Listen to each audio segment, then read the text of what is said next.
2000च्या सुरुवातीच्या काळामध्ये भावना म्हणजे लोक गावात यायला नावच घेत नव्हते. आज घडीचा मला आनंद वाटतो की 75 ते 80% लोक आनंदाने गावात फिरायला लागले. पोलीस स्टेशनच्या पुढे येऊन झोपायला लागले, तहसीलला भांडणं करायला लागले आणि पंचायत समितीला जाऊन आपला हक्क मागायला लागले. हाच आपल्या कार्यक्रमाचा उद्देश आपल्याला विचार आणि या उद्देशानेच आपण एक करतो. आनंद हा एक. दुसरी गोष्ट तुमच्याकडं मला वाटतं 80% लोकांना तर आज तुमच्यात बदल झाला. 2-4 का होईना पुरुष तुमचे जेवण बसायला लागले ह्याचा आनंद आहे. पहिले वेळेला साहेब सगळे बायाच होते, म्हणजे सगळं जिकडे बघावं तिकडे महिलाच महिला. भीतीने पुढं तर लोकच नाही म्हणे, म्हातारे नाही, हे नाही, ते नाही. ते लोक तिकडे जाऊ नका, पार दिले मारते. ऐकताना फार वाईट वाटतं तुम्हाला सांगतो. पडेगावला जाण्यासाठी रस्ता विचारायला एक माणूस आला, म्हणजे साहेब जाऊ नका तिकडे. का तुम्ही पार दिले मारते तिकडे वड्याला नेऊन, बरोबर.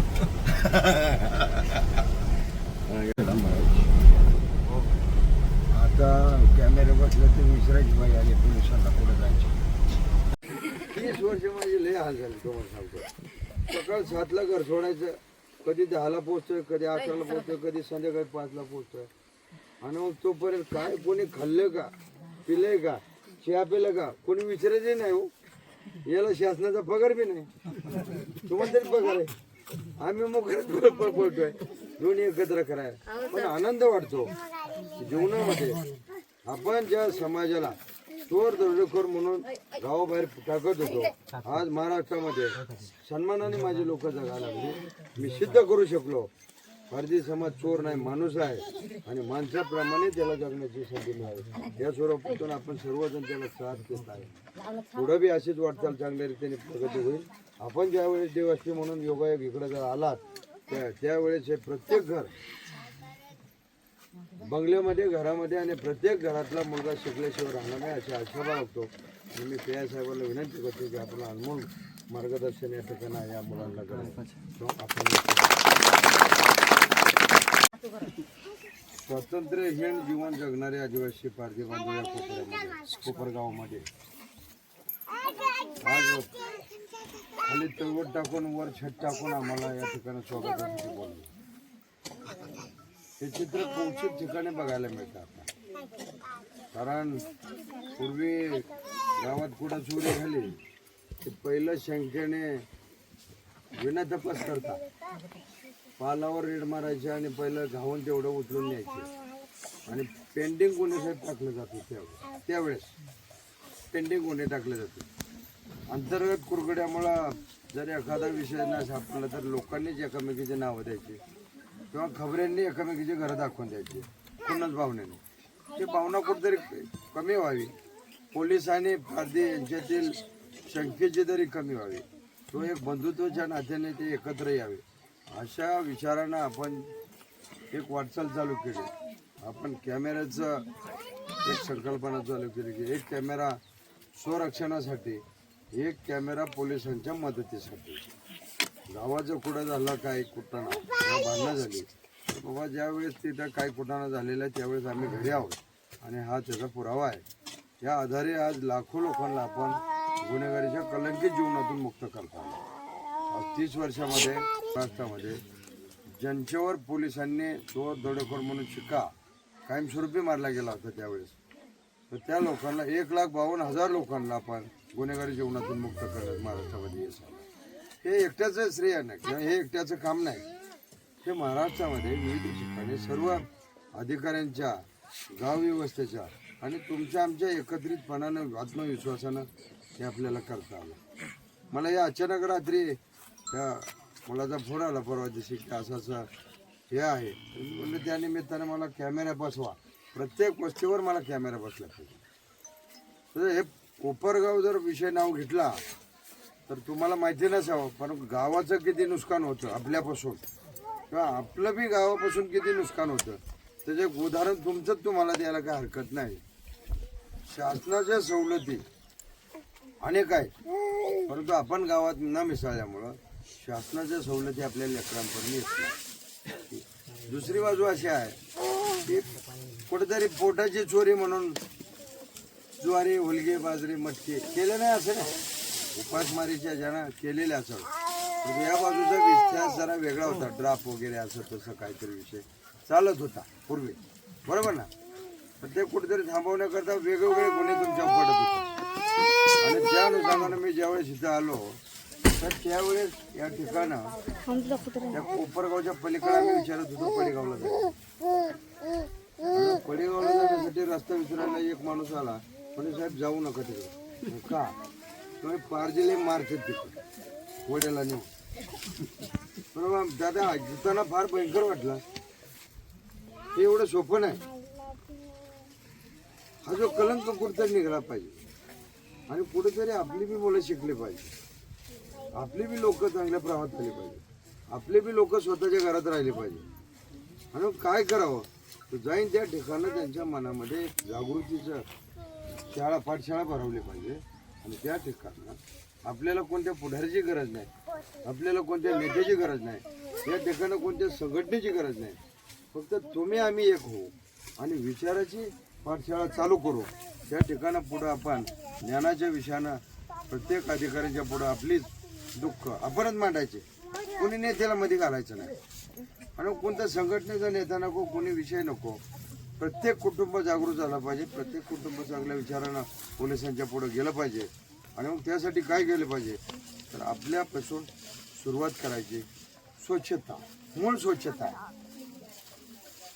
जर आपण आंघोळ केले, जर आपण व्यवस्थित कपडे घातले, स्वच्छ कपडे घातले आणि मग स्वच्छ कपडे घातल्यानंतर त्या ठिकाणी आपल्याला कोणीही जीव करत नाही. त्या ठिकाणी आपल्याला चांगल्या विषयाने प्रत्येक व्यक्ती त्या ठिकाणाजवळ आपल्याला घेतो. परंतु आपण कुठलं असंच गेलोय पोलीस स्टेशनला किंवा तहसील ऑफिसला गेलो, तिथे तुम्हाला बाहेरच काढलं जातं. म्हणजे साहेबांना माहित नसतंय कशाला आले आणि ते विषयाला साहेब खवळतील म्हणून ते हवालदार बी आतमध्ये पाठवत नसते. तर आपले विचार आणि आचार दोन्ही स्वच्छ असावे. या विचारानं आता तुमच्यात फार बदल झालेला आहे. पहिला ते कोण होता वारला, आता तो कोण पोरगा होता. तर मी त्यावेळेस आलो होतो पहिल्यांदा, फार घाबरत होते आणि लांब लांब होते. तर आज तुमच्यात बदल झाला. 2-4 का होईना पुरुष तुमचे जेव्हा बसायला लागले ह्याचा आनंद आहे. पहिल्या वेळेला साहेब सगळे बायाच होते, दुःख लपत होते. हे तर मी बी पारधीच नाही हो, मी काही वेगळं कोणी आहे का? आपले दुःख आपल्याला कळत नाही का? आपण का लपतोय, आपण का विषयाला आहे? जोपर्यंत आपण लपणार आहे तोपर्यंत आपल्यावर गुन्हे लादत जाणार आहे. आपण लपवायचं कारणच नाही. आपण एकदा त्रास होईल, दोनदा त्रास होईल, तिसऱ्यांदा आपल्याला चांगलं म्हणतील का नाही. आणि जोपर्यंत चांगलं म्हणत नाही तोपर्यंत आपण प्रयत्न करत राहू. अशा स्वरूपाचं आता नगरचं काही भाग म्हणजे साहेब तसं म्हणलं तर 80% भाग नगरचा 10 वर्षापूर्वी विचार केला तर तुमच्या सर्व्हिसच्या सुरुवातीच्या काळामध्ये भावना म्हणजे लोक गावात यायला नावच घेत नव्हते. आज घडीचा मला आनंद वाटतो की 75 ते 80% लोक आनंदाने गावात फिरायला लागले, पोलीस स्टेशनच्या पुढे येऊन झोपायला लागले, तहसीलला भांडणं करायला लागले आणि पंचायत समितीला जाऊन आपला हक्क मागायला लागले. हाच आपल्या कार्यक्रमाचा उद्देश आपल्याला विचार आणि या उद्देशानेच आपण एक करतो. आनंद हा एक दुसऱ्या गोष्ट तुमच्याकडं मला वाटतं 80% लोकांना दूधकाल्या भोसले यांच्या राहत्या घरी, त्यांच्या शेतामध्ये त्यांच्या राहत्या घरी आज त्यांनी एक सोलर CCTV लावलेला आहे, जेणेकरून भविष्यामध्ये त्यांना त्याचबरोबर पोलिसांना देखील सदर कॅमेऱ्याची आवश्यकता भासेल. या कार्यक्रम प्रसंगी आमचे सहकारी, आमचे सर्वांचे पारधी समाजाचे सर्वांचे लाडके नामदेवरावजी भोसले साहेब आलेले आहेत. त्याचबरोबर आमचे सहकारी API सुंदरडे आणि आमचे सर्व इतर सहकारी असा एक छोटेखानी असा कार्यक्रम घेतलेला होता. त्या कार्यक्रमाला पारधी महिला, त्याचबरोबर हा तिसरा कार्यक्रम आहे. या कार्यक्रमामध्ये पहिल्यांदा मोठ्या प्रमाणामध्ये पुरुष मंडळी देखील जमलेली होती. ही या कार्यक्रमाची जमेची बाजू आहे. सदरचा कार्यक्रम हा यशस्वीरित्या माननीय पोलीस अधीक्षक साहेब सोमनाथजी गार्गे साहेब यांच्या मार्गदर्शनाखाली आज पार पडलेला आहे. असेच इतर सर्व पारधी बंधूंनी देखील त्यांच्या राहत्या घराला कॅमेरा लावावा, जेणेकरून त्याचा फायदा त्यांना वैयक्तिक त्याचबरोबर पोलिसांना देखील होईल. अशी अपेक्षा व्यक्त करतो.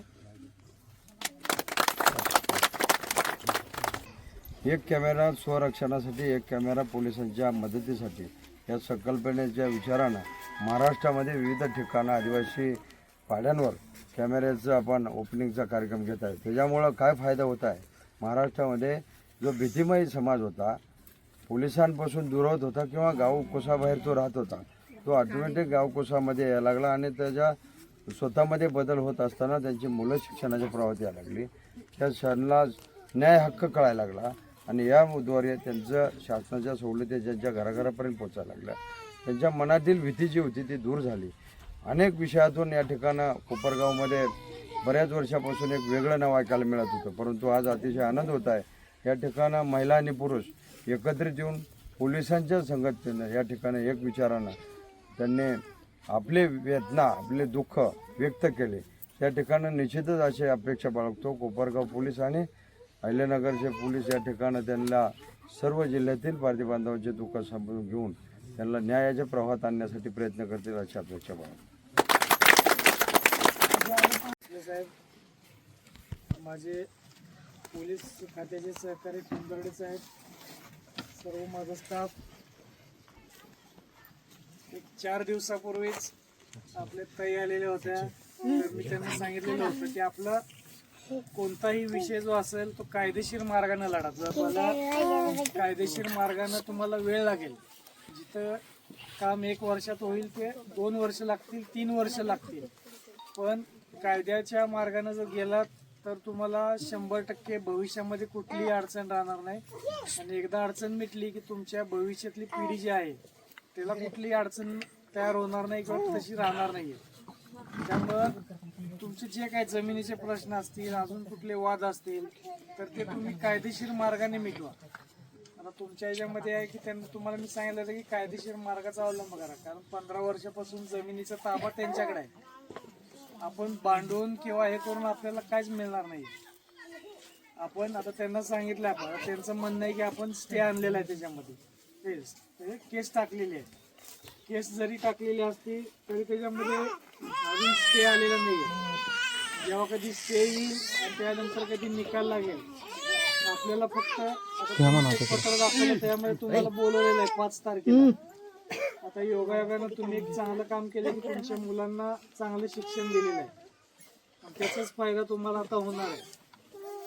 5 तारखेला तुम्ही जी काही तुमच्या जवळची कागदपत्र आहेत ती काही कागदपत्र घेऊन जा, जेणेकरून तुमच्या जमिनीचा हक्क जो आहे 15 वर्षापासून तुमच्या गेल्या चुकांमुळे काही तुम्हाला पैशांची आवश्यकता असेल किंवा अजून काही गरज असेल, त्यावेळेला तुम्ही त्यांच्याकडनं पैसे घेतले असतील, ते परत पण केले असतील, पण तो लेखी व्यवहार आपला कुठंच नाही आहे, बरोबर. तो जर लेखी व्यवहार असता कुठं आपण पैसे या बँकेतून घेतले आणि त्याला परत दिले तर त्याला एक आपल्याला कायदेशीर आधार तयार झाला असता. पण आज आपल्याकडे कायदेशीर आधार नाही आहे, फक्त आपले जो काही व्यवहार आहे तो तोंडी व्यवहार आहे. जरी तोंडी व्यवहार असला तर तो एक कागद आहे, त्याच्यामध्ये त्याची जी आपल्या नोटरीची जी मुदत आहे तर ती निघून गेलेली आहे. तोच एक आपल्याकडे चांगला पुरावा आहे, तोच आपण सादर करा तहसीलदारांचा साहेबांसमोर, आणि तहसीलदार जे काही न्याय असेल तो आपल्याला योग्य न्याय मिळवून देतील. राहिली त्यांची गोष्ट, त्यांनी जो आपल्याला आता त्यांना सांगितलं आपण की तुमची जर जमीन असेल तर तुम्ही कुठले स्टे घेऊन या कोर्टाकडून. बघू आता कोर्ट त्यांना स्टे देते नाही देते ती पुढची गोष्ट आहे. पण सगळ्यांना सांगणं राहील माझं की आता गेल्या 2 वर्षामध्ये पारधी वस्तीवरील आमच्याकडचे गुन्हे फार म्हणजे आता हा पहिलाच गुन्हा आलेला आहे मी आल्यापासून पारधी वस्तीवरचा. कारण गेल्या 2 वर्षामध्ये कुठेही भांडणं नव्हती. एक सांगणं राहील, आज जसं भोसले साहेबांनी सांगितलं की आज म्हणजे बऱ्याच महिला पण आहेत आणि पुरुष पण आहेत. मागच्या आम्ही जे कार्यक्रम घेतले त्याच्यामध्ये फक्त महिला होत्या आणि 1-2-3 पुरुष होते फक्त. जो पुरुष किंवा जो पारधी समाजाचा असेल, जो काही आपण चुकत नसेल तर आपल्याला घाबरायचं काही काम नाही ना. जर तुम्ही चुकला असाल तर तुम्ही पाहायला पाहिजे, म्हणजे आम्ही आलो तर पाहायला पाहिजे, नाहीतर आम्ही जर आलो तर तुम्ही आमच्या समोर यायला पाहिजे ना. साहेब इथं काय पाहिजे, मदत काय पाहिजे का, अजून कुणाला शोधताय, बरोबर आहे. बरोबर. तुम्ही लक्षात ठेवा, तुम्ही जर चुकला नसाल तर विनाकारण पळायचं नाही. जे काय असेल ते समोरून सांगायचं. आणि जरी चूक झाली असेल, तुमच्याकडून नसेल, तुमच्या एखाद्या ह्याच्याकडून, तर फक्त त्याच्याकडून चूक झालेली आहे ती कबूल करायची आणि आपल्याला सांगायचं, जेणेकरून तुम्हाला कायदेशीर याच्यामध्ये आपल्याला मदत करता येईल. पण विनाकारण एखाद्याला, आता जसं आपला मागं जसे विषय व्हायचे की समजा मी एखादी चोरी केली असेल, जरी नसेल तर आपल्या दोघांची भांडणं आहेत म्हणून केवळ नाव सांगणं ही चुकीची गोष्ट आहे. कसं आहे, एकदा एखादा गुन्हा दाखल झाला तर तो आपल्याकडे आरोपी म्हणून त्याला कायमस्वरूपी नाव येते त्याचं. जोपर्यंत पोलीस स्टेशन चालू आहे तोपर्यंत त्याचं नाव त्या ह्याच्यामध्ये राहतं. पोलीस स्टेशनमध्ये असेल, कोर्टामध्ये असेल, जोपर्यंत तुमची केस सुटणार नाही तोपर्यंत तुमची नाव हे बदनामच होणार आहे. त्याच्यामुळे तुम्ही, तुमची जी पिढी आहे, आता आपली बरेच सुधारणा आहे. आता आमचा बऱ्याच वेळ विषय होतो की वडेगावमधली जी तुम्हाला मिळालेली जी जमीन आहे ती एखाद्या भागामधली 50 एकर जमीन जरी असेल आणि तुमची जी 5 एकर जमीन आहे ती त्याला भारी आहे. तुमची जमीन ही एवढी चांगली आहे, तुमच्या इथं पाण्याची सोय आहे. तर आता मी तुमच्या इथंच फक्त झाडं बिडं बघितले नाही. आता मागच्या आपण दुसऱ्या वस्तीवर गेलेलो होतो, त्यांनी सगळी झाडं लावलेली आहेत. आंब्याची लावलेली आहेत, केळीची लावलेली आहेत, परत पेरूची लावलेली आहेत. एवढं हिरवगार ऊस असा मका लावलेला होता आणि गहू होता. एवढा सुंदर होता ना. तर तुम्हाला जी काही शासनानं जमीन दिलेली आहे तर ती योग्य प्रकारे करा. त्याच्यामध्ये एवढ्या योजना आहेत की तुमची, म्हणजे तुम्हाला काय, आपल्याला शेवटी शेतकऱ्याला फक्त पैशाची अडचण असते, परंतु आपल्या शासनाकडून एवढ्या योजना असतात की त्या जर त्या योजनेचा लाभ घेतला जर तुम्ही, तर तुमची शेती ही एकदम सोन्यासारखी पिकेल. आणि तुम्हाला ज्या काही वाईट सवयी आहेत, वाईट सवयी आपल्यालाच मोडणं आहे. दारू असेल, अजून काही गांजा असेल, ही सवय मोडणं आपल्याच, शेवटी मनाचा ताबा आपल्यावर असेल तर सुधारायला तुम्हाला कुठलंच कोण आडवं येऊ शकत नाही. जसं आता यांची मुलं दोन्ही शिकलेली आहेत. मुलं शिकलेली आहेत म्हणजे त्यांना आता काय लागलं की 4 चौघांमध्ये वावरताना काय आपलं कुठं चुकतंय आणि आपण काय केलं पाहिजे. आता आम्ही पोलीस झालो म्हणजे आता फक्त आम्ही पण गरीब घराण्यातलेच आहे, आम्ही पण सगळे शेतकरी कुटुंबातलेच आहे. जेव्हा आम्ही 4 ह्याच्यामध्ये समाजामध्ये वावरायला लागलो तेव्हा समजलं की बाबा नाही, कपडे चांगले घातले पाहिजे, आपलं बोलणं चांगलं पाहिजे, आपलं राहणीमान चांगलं पाहिजे, आपल्याला न्याय देता आला पाहिजे, आपला अभ्यास झाला पाहिजे. आणि समोरच्याला जर समजावून सांगायचं तर आपला अभ्यास त्याच्यात दुप्पट पाहिजे. एक गोष्ट सांगायची असेल तर आपल्याला 10 गोष्टी माहिती पाहिजे.